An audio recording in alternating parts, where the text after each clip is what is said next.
Hello, everyone. Today we have David with us, a seasoned business coach and leadership expert with over decades of experience helping small team build strong culture, clear communication, and real results. He's now turning his 25 years of speaking experience into a course to help leaders own the stage and their message. Let's dive into the mindset behind it all. David, stage is all yours. Give a bit about yourself for the people who don't know you.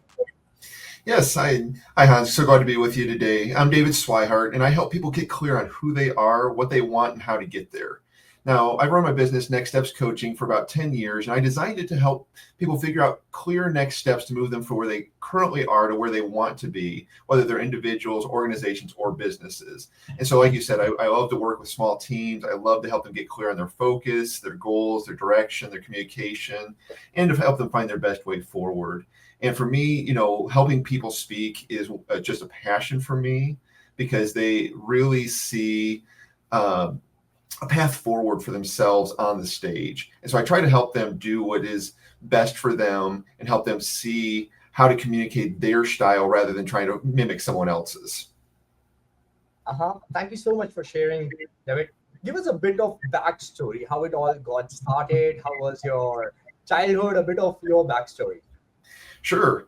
So growing up, I was in a position where I had a little bit of a rough childhood. I mean, I had a good family, but I was bullied a lot by my peers. And so I really wanted to work with teenagers. And so as I went through that, as I went to school, I went into ministry thinking I would work with teenagers, and then ended up in the speaking world preaching.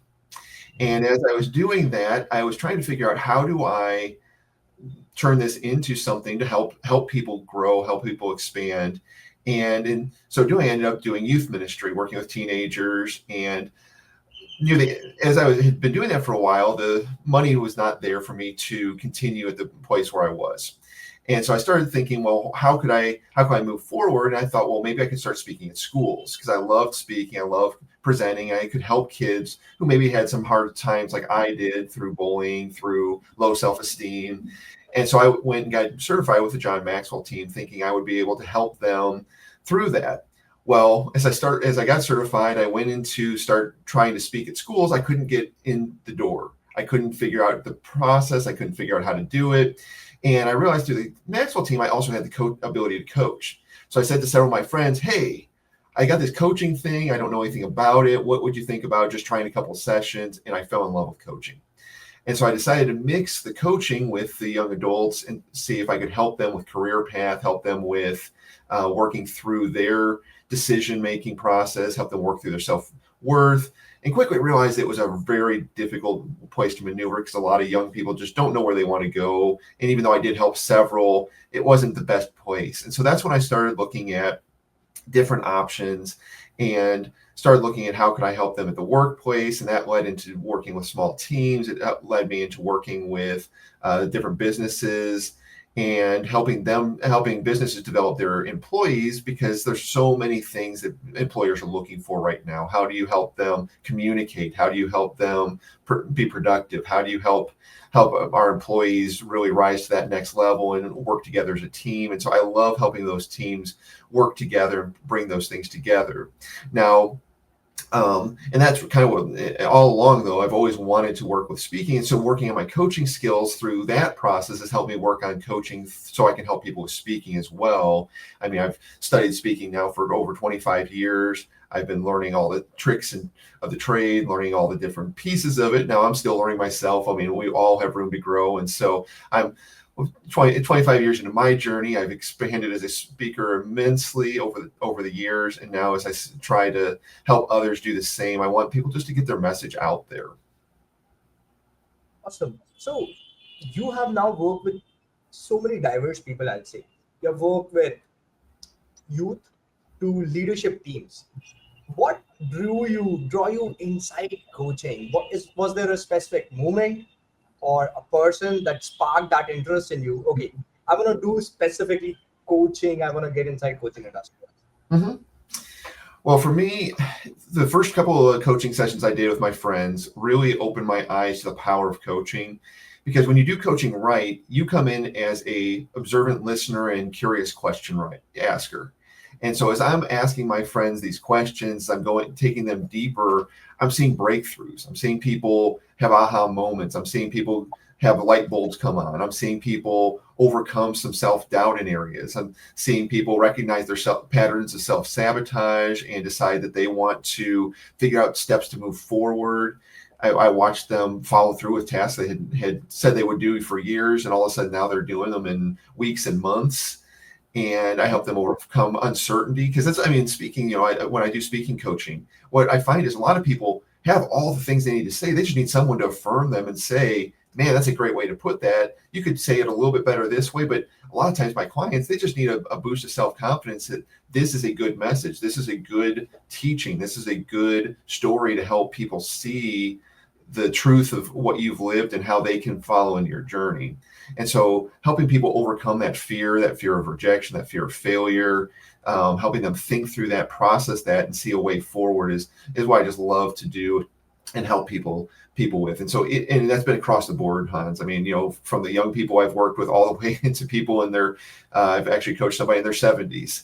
And so, I see it in all of them. And just everyone needs that boost of encouragement. And I'd say, as a coach, I love to be a cheerleader and really cheer you on to what you're aspiring to. And so that's really my passion. So when you work with different age ranges from young to, let's say, as you mentioned, 70-year-olds, right? Has there been anything which has been consistent, which you have seen across all the age groups, that it can be a mistake that all of them are doing? It can be a similar pattern that you see all of them are doing or missing or something? Sure. A lot of them have some still very deeply seated fears. They have a lot of fear in them that it stems from everywhere from the fear of failure to the fear of success, which is very interesting, because fear of failure paralyzes you and keeps you from going. Yep. Fear of success takes you on this path of, I don't want to do this because I might get beyond the people around me. People might not like me. And so it brings into a fear of rejection. And so these two competing fears end up paralyzing people somewhere in the mundane, and they get them stuck in the middle. And so for me, it's helping them pass through those, because I've had to do that myself in my own journey, and help them really to overcome those limiting beliefs, those things inside of them that are holding them back, that I can't, that I'm not this kind of person. Because a lot of us, if we just put our mind to it and have the right people in our corner, can get where we want to go. Now, I always say that with a caveat, because obviously there are things we can't do. We can't will ourselves in professional sports. We can't will ourselves into high-paying jobs. That's overperformance and practice and a lot of hard work to get to any of those places. But there are a lot of things we can do when we put our mind to it and put our dedication and time into it. 100% agreed with you. So, David, has there ever been a time in your career where you have fell off course, or things are not moving right, and how you come back to your own rhythm? What is your pattern? Because I know you are doing it from last 25 years. You have seen a lot of things, right? Sure. So give us a bit more about that. Absolutely. And I guess if we all got to carve our own path, we would carve it in a straight line and make it really simple. You start at the job you're going to start at, and you just stay on that job for your whole life. And so when I started at my first church as a minister, I thought for sure this was it. I was there for the next 50 years. I was going to be at this church. It was going to grow. It was going to expand. It was going to be this great organization. Well, imagine my surprise 4 years later when I was let go. And so now here, my path is now taking a sharp right turn, if you will. And I'm moving back to my parents' house. I'm trying to figure out what life looks like, and end up working at a non-for-profit that served adults with mental disabilities in a residential setting.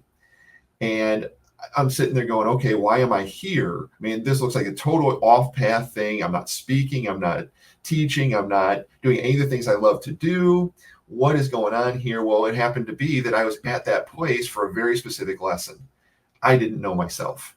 I didn't know who I was. I didn't know um, all my faults. I thought I was, this perfect guy, if you will. I mean, we all know better, especially as we get older. But during that time, I really thought I had it all figured out. I thought I was doing a great job. Well, when my boss gave me my first review and I failed it miserably, I had to go deep inside and I had to start looking at who am I? What do I really bring to the table? I went back for more schooling at that point.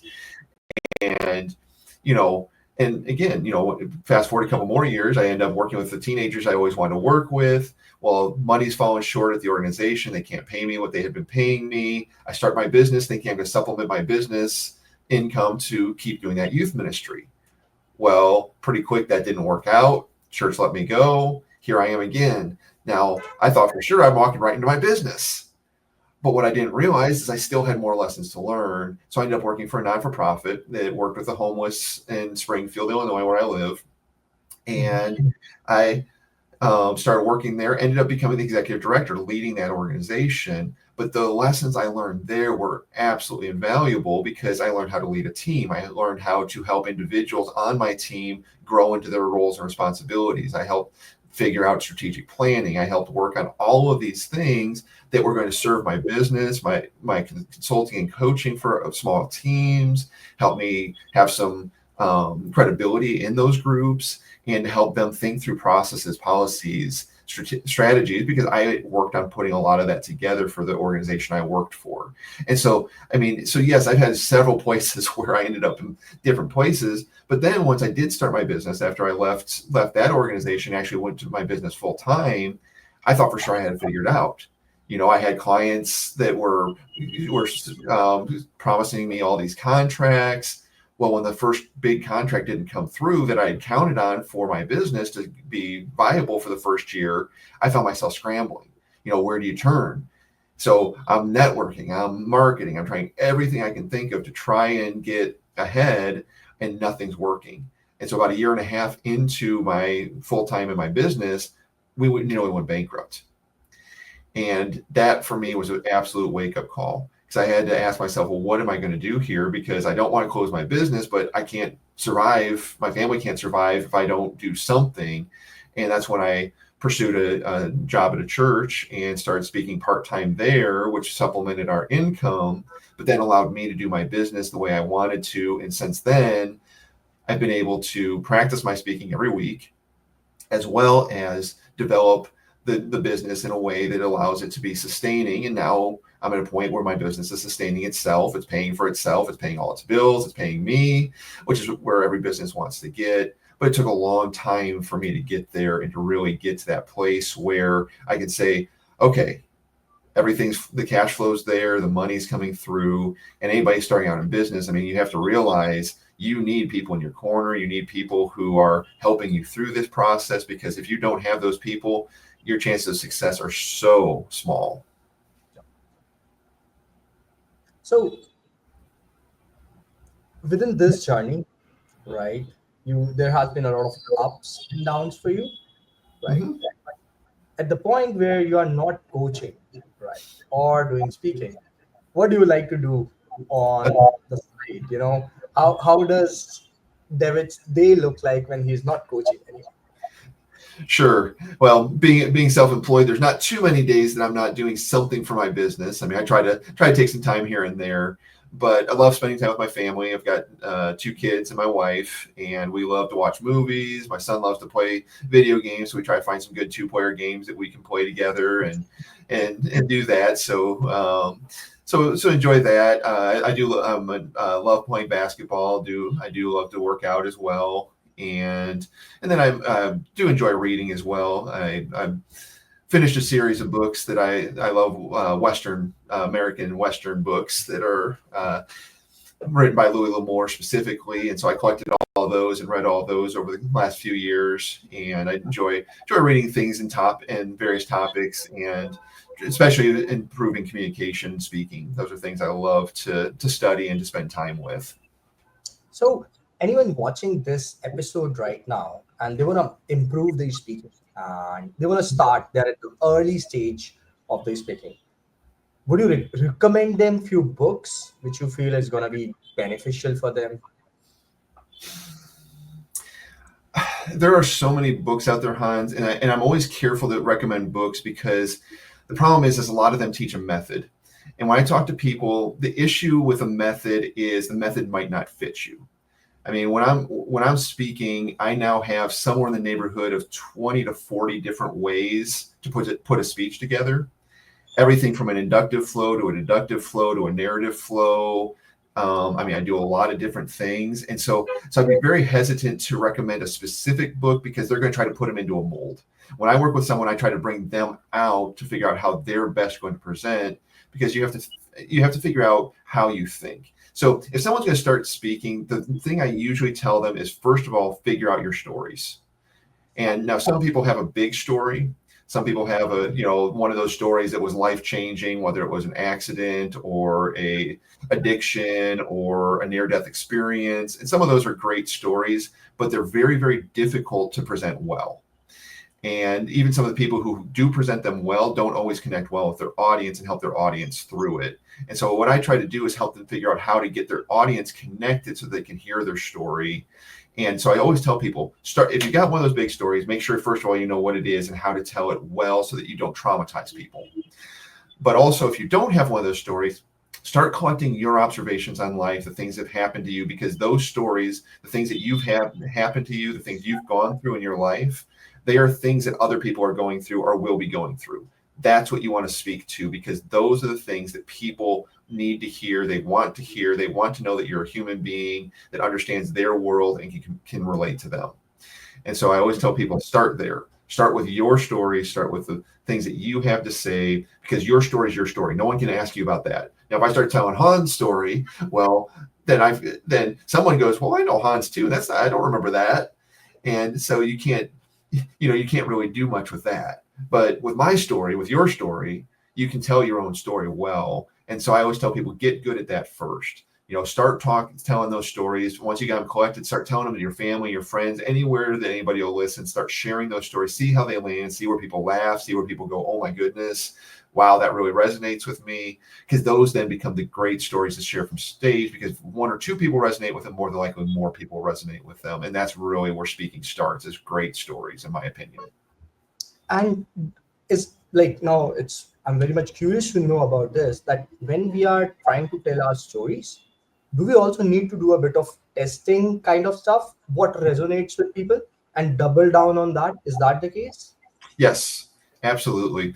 I heard an interview with Jerry Seinfeld, the famous comedian, years ago, and he talked about developing a good joke. And he talked about early in his career, he said, first time he tells the joke, it's okay. People go laugh, people get, chuckle. Well, every night after he told a joke, he'd take it back to his hotel room or wherever he was staying, and he would work on it and get it tighter, take some words out, change a little bit about it, maybe change a punchline or add a punchline depending on what happens, maybe something he did spontaneously, try it out the next night and do the same thing until he finally got it down to the minimum amount of words to get the maximum laugh and impact. Then once he got one joke done, he started with another one. And he did that for early in his career. Every night of the week, 3-4 times a night, he's telling that joke. And so eventually, of course, he ends up with a great comedic set.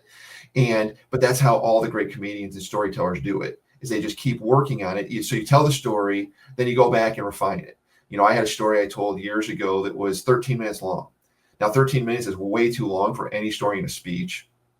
And with the help of mentors and my own work, I've gotten it down to a 2-minute story that is absolutely tight, that I can tell exactly how I need to tell it to get the impact from it. And I've learned how to take that 13 minutes and I can tell 2 or 3 versions of that story to prove different points out of it. And so it's a matter of, once you've got that story down and really tight, knowing the parts that resonate with people, the parts that really engage people, then it becomes that powerful story for your speech that you can share from the stage and really move people forward. So, and while we are doing it, there will be people you have worked with who have got like years of coaching, and after so many years of coaching, patterns starts to emerge. Yes. Have you seen any one leadership behavior or a mindset that tends to block progress, no matter what the industry is? Well, I think the number one thing that I see, Hans, in most people is an imposter syndrome. I mean, if I was to pick one thing to say this is it, that would be the thing, because imposter syndrome is one of those things that we all struggle with. I mean, as speakers, oh, I don't belong on this stage. I don't have anything to say. No one's going to listen to me. And that's all imposter syndrome. It's a mix of limiting beliefs, negative thinking, and fear that all moves into this place of I'm a fraud. If people really knew me, they wouldn't listen to me. If people really knew my story, they wouldn't care. I mean, all of those thoughts are damaging to people, and I see that across the board. Whether I'm working out with speakers, business owners, workers. I mean, I've had people sitting in my office who say things along the lines of, oh, I'm this project's gonna be awful because well, I just don't know what I'm doing. And I listen to them. I'm like, you're an expert in this area. What do you mean you don't know what you're doing? But a lot of times in working with individuals, I have to talk people off the ledge, and I have to have people try things. And I do the same thing myself. When I walk into different settings, like I sit in a hotel, sitting around the lobby or whatever with a bunch of people sitting there, I'll tell one of my stories, and I'll watch people lean in. I'll watch people engage. I'll watch people, get that aha moment or that laugh where it's supposed to hit. And it's like, okay, this works. And it forces my time, because next time I'm on stage, I know when I tell that story, it's going to hit, people are going to resonate, it's going to go well. And so for me, it's overcoming that imposter syndrome. It's recognizing you have something of value, you have something to say, you have something to offer the world. And even if your world is really small, I mean, some people work in a small organization that does small things for a community. Even there, your voice matters. The things that you're working on matter. It doesn't matter if you're influencing a handful of people or if you're influencing millions of people. It does not matter. Your voice has a place in the world, and it may not matter to people across the country or across the world, but it may matter to the people sitting right there in your community. And who knows how far that might reach and go as you get more confidence and as you share your message and you get it past the cultural bounds that a lot of us operate in and move into the archetypes that apply to all of us as human beings. So, David, like when we talk about sharing our story, have you built any, is there any way to share a story? Is there any pattern we have created when we are telling our story? It has to have like 2 or 3 elements in it, or it should be a very natural. Well, every story is unique, and so the way you tell it can vary greatly. I mean, a couple of examples I can give is some people like to give the after before they start the story. So they say, "Well, let me tell you how I got here," and so they give you a point, and then they move you how they got there. And as they do that, they tell the backstory and work through it. Other people like to hold that off to the end. And so they tell the story, they build, and then they have some sort of surprise ending. And other people have, 2 or 3 twists in their story. And so there's a lot of different flows you can use to tell a story. And that's why I love working with individuals, because, if I said, okay, well, the best way to tell a story is you start with where you were, then you move into who you were with, and then you move to what you did, and then what you learned. Well, not everybody works that way. Some people need to start with here's why I learned it. Let me tell you how I learned it. Yep. And so for me, it's that matter of fitting it into your style of talking and interacting, and even in conversation you can see this, especially among people who tell stories, because you'll say something like I'm trying to think of a good example, but you'd say something like, "Man, I wish I could learn how to be a better leader." Well, one guy gives you advice. Well, the best way to become a better leader is, and they give you a fill in the blank. Another person says, well, one time when I was sitting in a company, this, and this, and and I saw this and I saw that, and as a result, I learned that leadership is this. And now all of a sudden, you've got this story-based narrative to the point that the person's making. Now, the first person's point may be the best leadership tip you've ever heard, but the person who couched it in a story and brought that out through a story may have more impact, because now you've got a tangible narrative to connect to. And that's why story is so powerful, and how it can really bring people together. Awesome. Yeah, that's good. That gives me a pathway to great talk. To start with, to have my story. I'm definitely gonna sit maybe today, tomorrow, whenever I get the chance. I'll try to write down, hey, how I'm gonna introduce myself now. So, Yes. David, yeah. So, David, you are launching your course Yes. and around preparing and presenting keynotes. So, can you give us what this course is really built for? Who are those people this course is built for? And what kind of transformation do you want them to walk away with? Absolutely. Yeah, no, like I said, I'm sure you've heard as I've been talking, I'm very passionate about speaking. I love to help people speak, and I really want to help people share their stories, specifically from the stage, whether it's to small or large audiences. Stages don't have to be sitting there in an auditorium or a coliseum or someplace like that. They can be a small group of people that you get to talk to. I mean, it could be a meeting, a group, your team, but I want to make sure that people can communicate clearly. So it's designed to help them to a way to develop that communication. It works through everything from the anxiety that goes around speaking and how to deal with that. We spend a lot of time on that because the emotions, the thoughts, the limiting beliefs, as well as even the things that happen in our body. I mean, a lot of people, they can resonate with this. When they're getting ready to speak, their body starts shaking, their armpits start sweating. Some people's stomachs start getting gassy or start feeling like what they call butterflies in the stomach. Some people breath starts getting short and they start almost into panic, a place of panic. And we have all of these thoughts that are running through our head, and they all conglomerate right there as we get ready to get on stage. And so we work through all of those things to how to overcome those, how to prepare, how to practice. And we go and I work with people. Tell people I don't write your speech for you because I can't do that. I don't even let people submit written stuff to me because I said if you send me in something in writing, I'm going to speak it the way I know to speak. I want you to speak the way you speak. So I have people submit videos. I have people tell a story in front of me so I can hear how they engage with it. Because every part of it, I mean, how you use your face, how you use your hands, how you, even how you use notes and everything are an important part of it because you can use notes. I mean, you don't have to go without notes, but at the same time, as you move up the echelon of speaking, as you get on bigger stages, nobody expects you to have a notebook in front of you sitting there speaking out of it. They expect you to know your speech well and to present it well. And so there's strategies of how to do that. But my target audience really is people who want to share that story. And the transformation is I want to move them from that place of anxiety and fear around their speaking and help them be confident with their message so they can use their voice.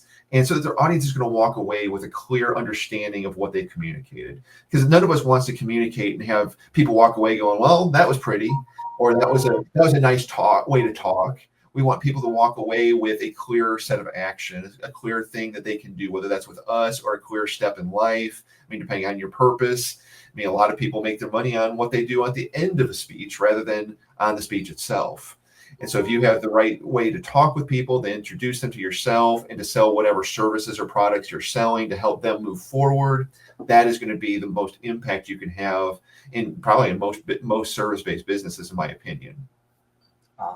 Totally makes sense. Now, when I'm, listening to this, I can feel what good of an impact we can have when we are even talking one-on-one with a new person on a sales call, on a, just by telling them where we are coming from, maybe can Mm-hmm. help build trust within them Yes. within the first 2 minutes, right? And this is something I never thought can be so much impactful, right? But Mm-hmm. now within this conversation, I'm having that aha moment for me. Ah, this can help. This can help a lot, right? Yes. So, David, you have been in space long enough to see the tension maybe between long-term wins and long-term impact.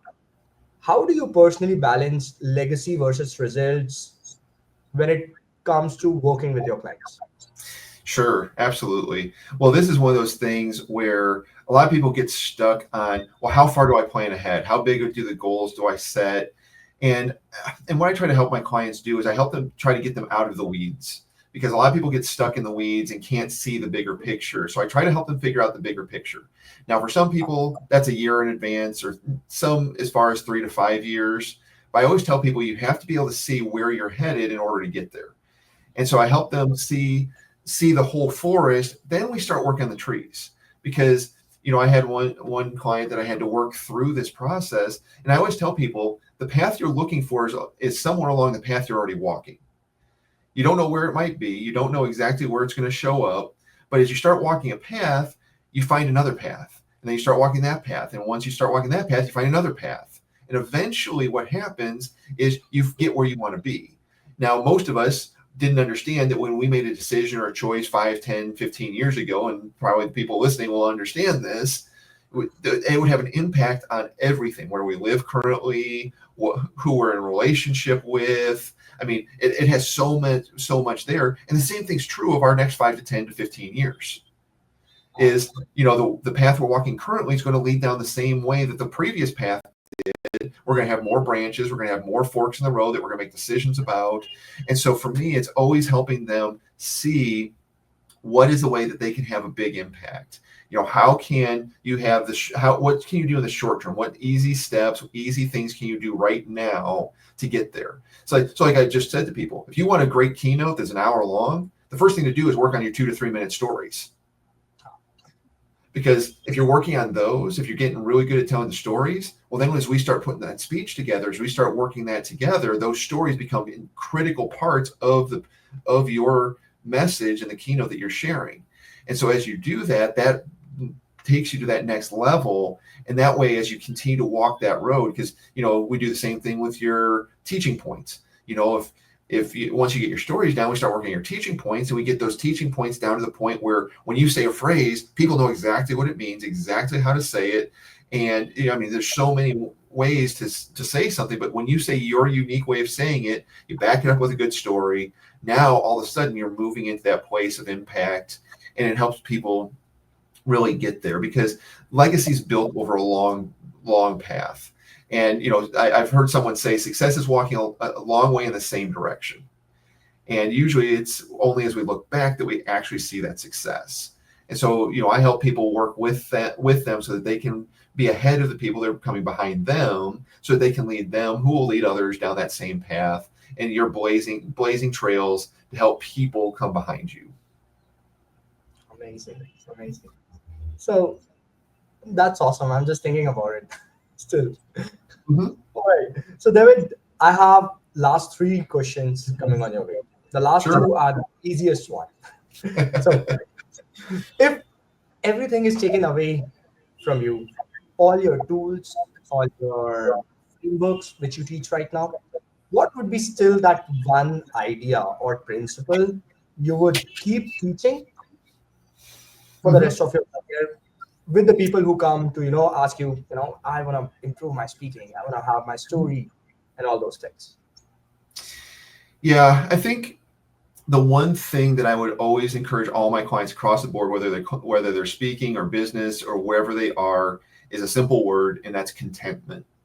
Because contentment is one of those places that keeps you present in the moment and keeps you from going beyond where you are. Because what happens with a lot of us is we get stuck in this comparison game. So someone who, like myself, who's been speaking for 25 years, well, someone who's just speaking for a year or two comes in and goes, oh my gosh, I'll never be like him. Well, 20 years from now, yeah, you will. If you are willing to do the things that you're willing to do. And because of my learning and the things that I've had to learn over the time, there may be things I help you accelerate. Maybe you do it in 5 or 10 years rather than 20. Will I still be ahead of you? Yes, because I've been doing it for 25 years. But the thing is, if you learn to be content with where you are, and the fact that you told that story better this time than you did last time, that you gave the speech better than you did last time, and that you helped this audience, even if you'll help another audience later, it doesn't matter, because you still helped someone in this audience, and the impact grows as you do it. And so for me, contentment is what truly matters. It's the thing, because when we're always pursuing the next thing or pursuing more, you can never define when that stops. You can never say, when is this going to stop? And so if we're content with where we are currently and just take those things in stride, because something is coming, something else is going to be there. But if we're content knowing that will happen when it happens, it gives us a much greater peace of mind. It gives us a better place to be. I mean, it'd be kind of like starting your speech and hoping you get to the conclusion as fast as possible. No, take them on the journey. Take them on the journey from the beginning of connecting with them and getting them through knowing that you've got something to offer. Share your expertise, give them some ways to work with you, walk them through the proof that you can help them, and then help them take that journey with you. I mean, don't just rush and say, well, today I'm here to tell you about, and now here's how I can help you. Nobody wants to hear that. I mean, that's that elevator pitch, and elevator pitches are great for just introducing your business, but you need to take them on a journey to help them work with you. And that speaking stage for me is what really allows you to do that. And so just like that, you wouldn't want to rush that. You don't want to rush even your success. You want it to come so you can appreciate each step of it, because otherwise we end up living a very empty and anxious life trying to figure out who we are, what we want, how much money is enough, how big a house is enough, what kind of car is enough, how many relationships are enough. Be satisfied with where you are, be content. And so that, for me, that's the tool that I would bring with me all the way across the board, and just, be content with where you are, with that vision of, I can keep getting better. Awesome. That's a great answer. So David, now it's going to be the wrap. Something that you want to tell to the audience watching it. Absolutely. And I mean, obviously we've talked a lot about this, but as I look at each person watching this, and I think, you know what, some of you are sitting there saying, I don't have a story. Yes, you do. You have a story that matters. You have a message that needs to be spoken, an audience that needs to hear it, a platform that's waiting for you to give it. Because you know what? Your story may not matter to every single person in the world, but it matters to someone. And I really want you to share it. I want you to share it well. I want you to communicate it well, because your story deserves to be told well. And I want you to know that story that you've been holding on to, that you've been feeling, man, I wish I could find the right people to talk to, or maybe even know who the right people to talk to. I want you to share that story. I mean, if you can find somebody today, tell that story, because who knows what could happen as a result. Amazing.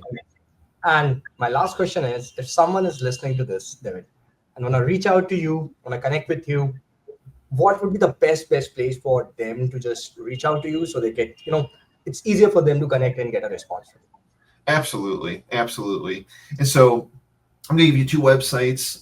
Either one, if you're interested in the speaking route, this is the easiest one. It's bit.ly, so bit.ly /UYV sign up, SIGNUP. So bit.ly /UYV sign up. And that's Unleash Your Voice sign up is what that stands for. And that'll be a place we can talk about speaking. It's a free consultation. Love to talk to people about speaking. And I end up helping a lot of people in that 30 minutes with a lot of elements.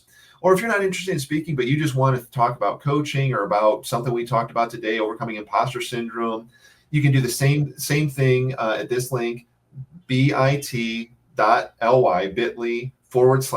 /coffee with next steps.